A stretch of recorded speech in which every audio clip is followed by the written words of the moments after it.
Welcome to the Get Hooked podcast, companion piece for the 6-part documentary series exploring the health benefits of fishing and nature for everybody. This isn't your dad's fishing show. Today we're chatting with your favorite dynamic duo from Star Wars Andor, Faye Marsay and Varada and Sethu, Vel and Cinta forever. Fishing is obviously a very popular sport among men, but the world knows that.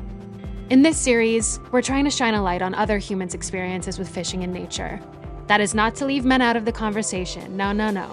To the men, we invite you to continue to make fishing and nature a safe space for anyone who has never seen themselves on the cover of a fishing magazine, and welcome. This episode of the Get Hooked podcast is produced by Bonebelt Inc. in association with AMI and OUTtv, and funded by the Bell Fund and Ontario Creates, and is hosted by actor, writer, and fishing-adjacent producer Heidi Lynch. That's me. Okay, welcome to the Get Hooked podcast. I have two people today that I'm very grateful to have in my life, Varada Sethu and Faye Marsay.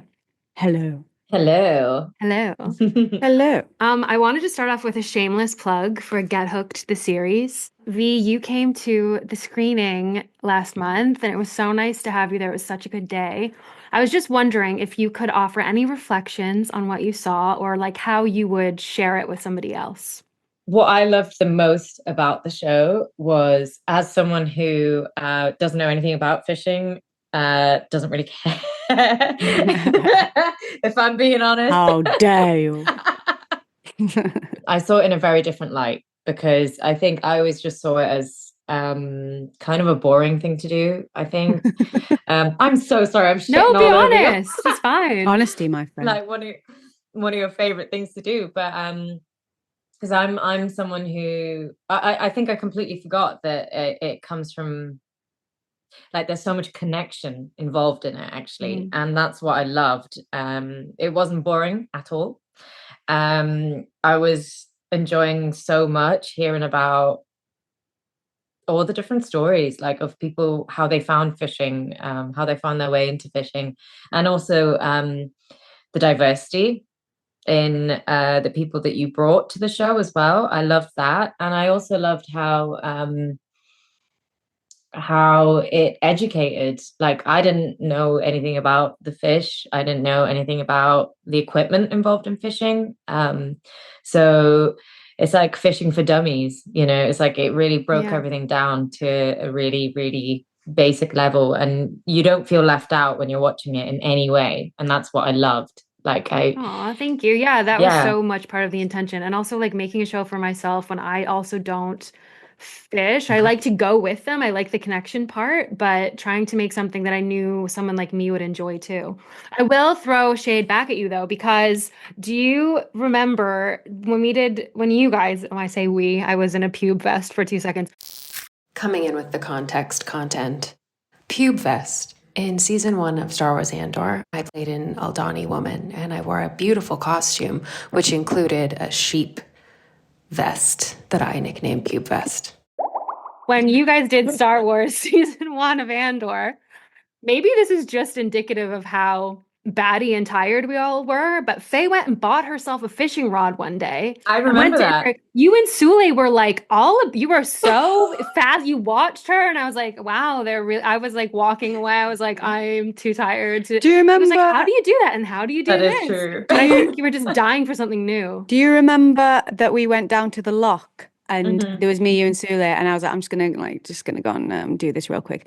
And the second cast, like I got a trout, and that was exciting, because I was like, she's not going to catch anything. Not in a bad way, but but it was like, we're just going to be stood here, like, watching you fling things into the lake, you know. And that was still better than being alone in your tiny hotel room in Inverary. So it was exciting. Yeah. It was but it was especially exciting because you caught something, and then, you know, but you're right, actually. I think I should have known from then that fishing isn't actually about the fish, that it's about, you know, like, it's a conversation that you're having. It's the energy that people bring to that. It's something that humans have done for thousands of years. It's like someone on the show talks about. It's like, it's how people got together. For sure. You guys are both in the middle of like dizzying press tours for massive shows and about to launch Andor season 2 and stuff. And I know you've both been doing so many interviews chatting all about work. But I was curious, is there anything that you've been using kind of as a tool to slow your nervous system down or regroup or connect with yourself, having to do with nature or not?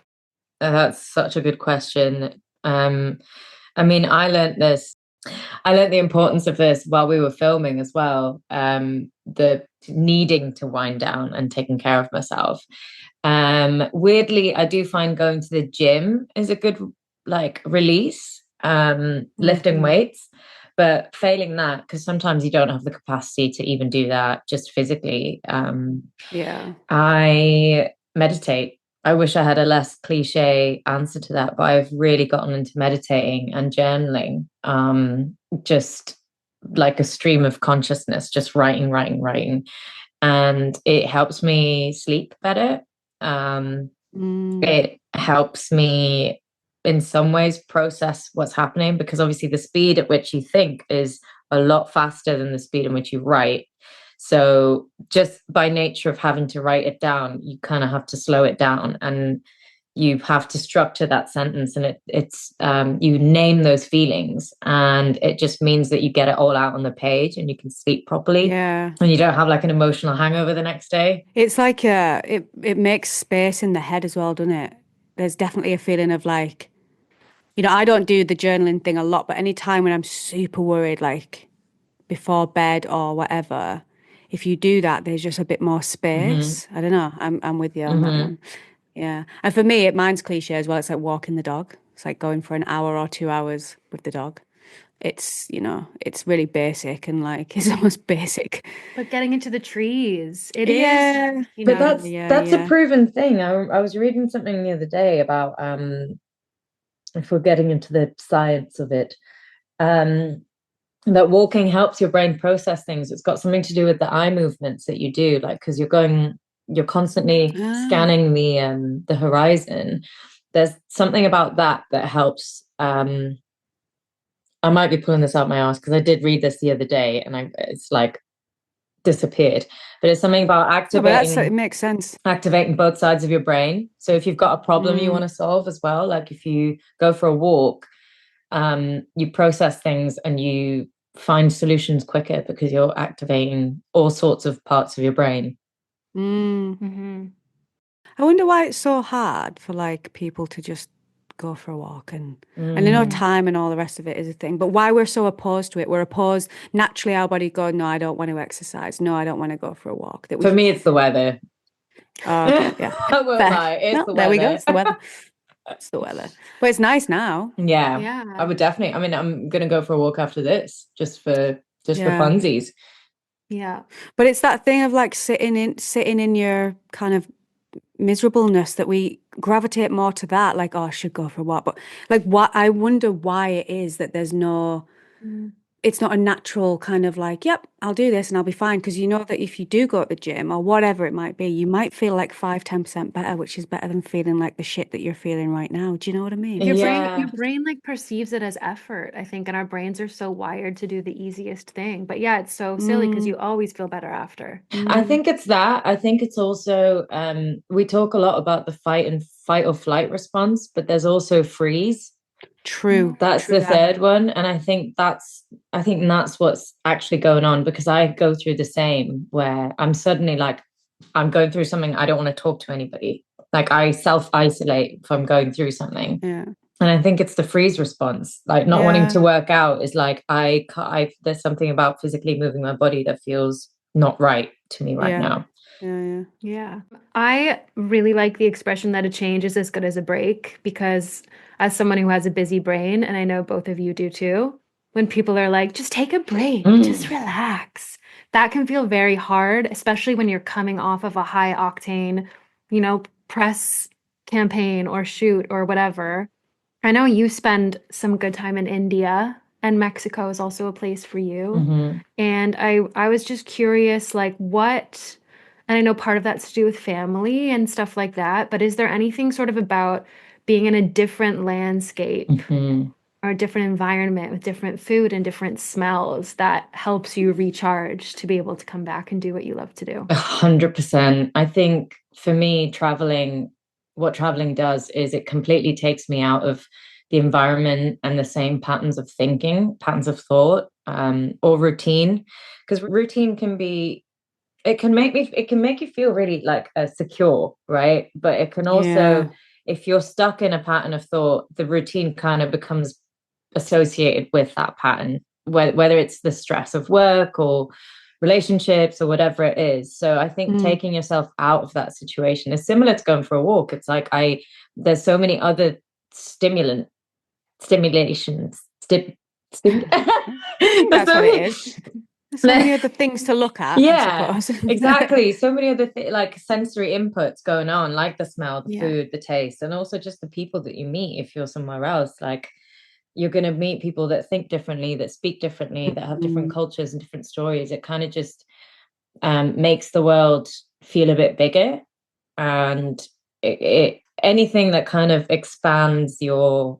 I don't know about you, but when I've got a problem, I think I go inwards and I make everything like tight and small and inflexible. Yep. And when I go away somewhere, it just blows that wide open. Like, life just feels bigger, and the problems feel tiny because it's just this thing that's going on for me right now in my life right now.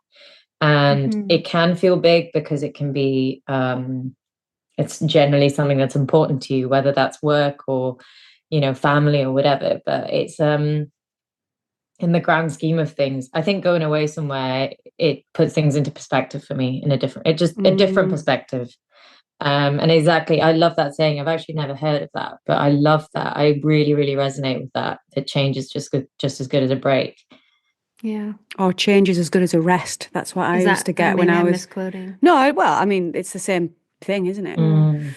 I like that idea of expansiveness that you're on about when you're in your little kind of you're inward and everything feels massive, but then when you step into a new space, it allows for things to expand, which makes your problem feel a bit less intense. Yeah. But also just in your body, like, I just feel like your chest, I don't know, like, it doesn't feel as tight, it expands. Your muscles feel more, just not as tight, everything, because that's what you do when you are stressed. You carry so much tension in your body, and that's why people get things like back pain and all these other things that feel like external things. It's all part of just carrying that tension in your body. It's like emotions become physical in our body.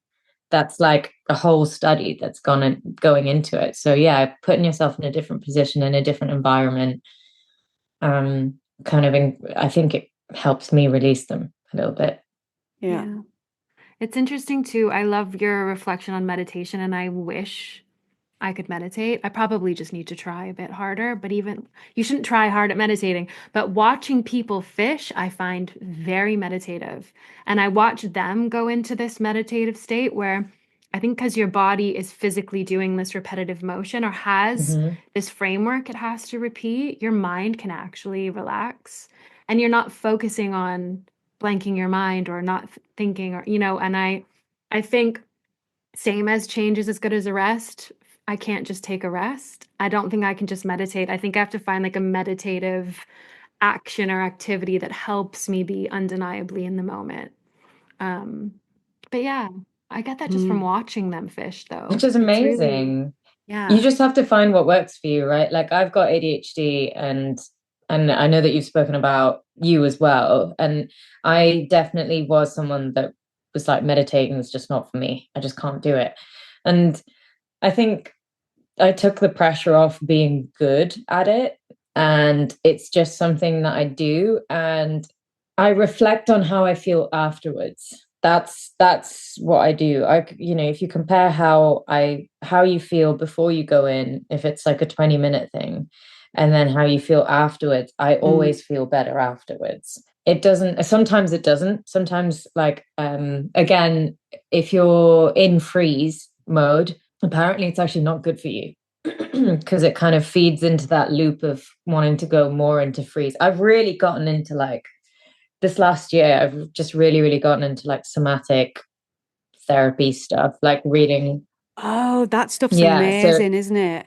Like the shaking and the exactly. humming and And the they're jumping the up and ones down. that Yeah, kind yeah, of yeah. It's great. they're the ones that I think I've always known about the freeze response, but I don't think I've realized that that's actually my go-to. I don't want to fight Mm, ever. I generally want to run or freeze. And the best way to deal with the freeze response is to move your body, is to like kind of complete that cycle so your body comes back to rest. mm, And meditating isn't always the right answer for if you're in that mode, because you've got all this shit going on in your head. And actually what you need is to go for a walk, is the movement, is the momentum to like process that, mm. not to sit inwardly. And like you said, like maybe fishing or watching people fish and watching the movement and a repetitive movement, maybe that is a better option for you. Yeah. You feel very like you're meditating when you fish. Your Yeah, energy gets very like calm. yeah. There's also a Mm. reward element as well if you catch something, and I'm an absolute dopamine fiend. So, Yeah. yeah, aren't we all right now? But yeah, I don't know. There's just something about simplicity. I mean, it's all, we've heard it all before, but those are the reason people keep talking about them and still talking about them. It's the simple things that kind of make Mhm. the difference. Yeah. And being outside Mm. is massive, like Yeah. especially like living in London as well, and the fast pace of that. And I know you've just been in New York, haven't you? And they're amazing cities. They're Mhm. amazing. I mean, I love New York, but you do need time to like, Just get a bit of daylight, get a bit of green. Yeah. Like yeah, it's so good for you. And I say that as someone who loves spending all their yeah. time indoors, but now it's good weather. I can't wait to be outside. Mm, I just had one more question for you guys about kind of like the Hmm. non-work side of your life. Um, Again, another person shared with me that the point is to die with memories, not dreams. And that really stuck with me too. And it kind of just made me think of like, oh yeah, what are the things that I always dream about doing, the places I say I'm going to go, or the things I really want to do with that friend, but I get caught up in my busy life or my career and I just don't. Hmm. And I would regret not doing. And I was wondering if either of you had any sort of like destination or new hobby or a small moment that you wanted, a memory you want to make with someone that you Hmm. haven't yet and that you will if work dies down a bit and you have a pocket of time. I think just for me, it's about connection. Like the opposite to addiction and the Hmm. opposite to sadness is connection. And I think that's, as wanky as that sounds, that's the truth. So I just don't really want to have any regrets of not trying to connect with people, all different kinds of people from all over, everywhere. Yes, travel is a massive part of that, but yeah, it's more about who I'm connecting with and what about. That is probably going to be the thing that I'm Hmm. gunning for Hmm. as an adult, even though I feel, sometimes like I'm only 20. Oh, so do I. But If I I'm could not. have my 20s back, I would. I used to, I don't want to like, but Oh, go on. not because I want to live through that again, because, or like, I don't want to, I want the brain that I have now but 10 years younger, just for the sake of my Mm, joints being able to, because the first thing that I I thought of hear when you that were one. saying that, Heidi, is like my absolute dream still from when I was a teenager, and it still is, to travel through Central and South America. And I did a bit of that in 2023. Ah, Yeah. yeah. But You I did. have Yeah, yeah. always wanted to, Machu Picchu and the Galapagos Islands and like Argentina, Nice. Patagonia, Brazil. That's my absolute dream. And the Amazon. That's what I want to do. I want to travel. Like Mm. I got really into Spanish at school, because that's what I wanted to do. I wanted to travel. Oh yeah, I remember Yeah. this now from And so you that's speak why really good I Spanish. Yeah, watch yeah. Diego's films. Like, because I was so into Spanish, I would like seek out Mexican films and Spanish films, and but yeah, I that's my dream. It would be to travel. I want to do Machu Picchu. I want to do, you know, Central and South America. There's something about that continent, both continents, that like really calls to me. I completely fell in love with Mexico, but I'm not actually. I think in terms of, I kind of agree with you, Faye, in that like it's still about connection. And I really found when I was doing Central America, like in 2023 in the summer, I came back and I felt transformed as a person doing backpacking, because you know, you're staying at hostels, you have to interact with people, and I kind of felt old because everyone there was in their 20s. And I was a solid 10 years older than everyone, but you meet the most amazing people when you're on public transport, you're on Yeah. chicken buses, and you're chatting to the lady that does that as a commute every day. And you know, I'm so lucky in that I'm able to communicate in Spanish, but you learn so much about it's all connection. It's all connection. And it meant that and when I That's came exactly what back, it like is. I'm the Yeah. kind of person that when I go to Tesco, I've got headphones in because I don't want to talk to anyone. Me too, mate. Even on a dog walk, when Yeah. I'm like trying to embrace the green, I'm like, But stick your headphones in, don't talk to me. but like That's I not true. got I do home say and hello to some I people, to be didn't fair. want to wear headphones. I wanted to talk to people, but it just made me feel weirdly, also made me feel less afraid of the world. I think COVID, I don't think I realized how much of a number COVID did on me. Because we just weren't communicating with the rest of the world for like 3 years in the way that we did before that. And that's enough time to rewire your brain to make other people feel unsafe.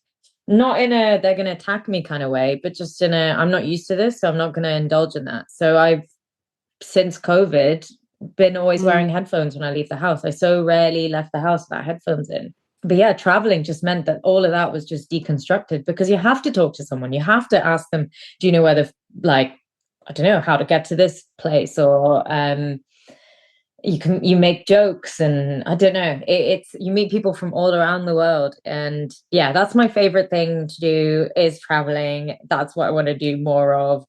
Those are the memories I want to make. And I think I'm open to who I meet. It's not like I'd love to take Abby, I'd love to go with you guys, but I'm so open. I'm not specific about who it is, because I think it's as long as someone's there for the experience, for the ride. Yeah, definitely. There you go.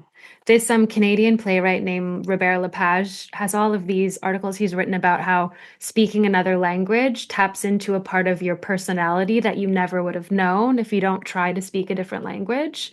And that was just really resonating for me when you were talking about speaking Spanish. And I've noticed it with you too.